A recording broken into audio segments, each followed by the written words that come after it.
বাংলা এবং বাঙালি বিতর্কে তোলপাড়ের মধ্যেই এবার বাড়ছে বাংলা সিনেমার শোয়ের সংখ্যা এবং রাজ্যের প্রায় সমস্ত সিনেমা হলেই বাংলা সিনেমার শো সংখ্যা বাড়ালো রাজ্য সরকার। প্রাইম টাইমে রাজ্যের সব হলে বাংলা সিনেমা দেখানো বাধ্যতামূলক।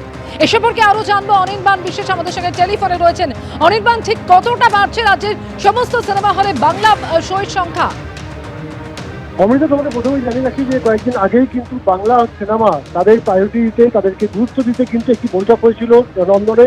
আজ দ্বিতীয় বৈঠক ছিল এবং সেই বৈঠকের পরেই কিন্তু মুখ্যমন্ত্রীর মতামত নিয়ে যে সিদ্ধান্ত হয়েছে যে রাজ্যের সমস্ত হলে কিন্তু প্রত্যেক দিন একটি করে বাংলা সিনেমা চালানো কার্যত বাধ্যতামূলক। অর্থাৎ যেগুলো সিঙ্গেল স্ক্রিন রয়েছে সেখানে বছরে 365 দিন 365 বাংলা সিনেমার স্ক্রিনিং করতে হবে।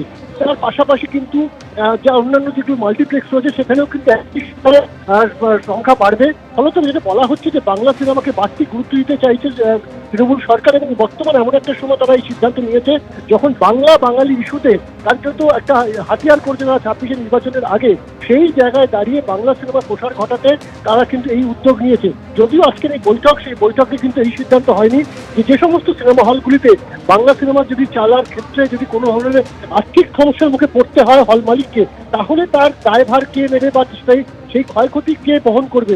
ফলত আজকে যেটা তাদের সিদ্ধান্ত হয়েছে যে বাংলা সিনেমা প্রসার ঘটাতে প্রাইম টাইমে এই মুহূর্তে বাংলা সিনেমা আরো বেশি করে দেখানো, এটাই মূল লক্ষ্য হয়েছে সরকারের।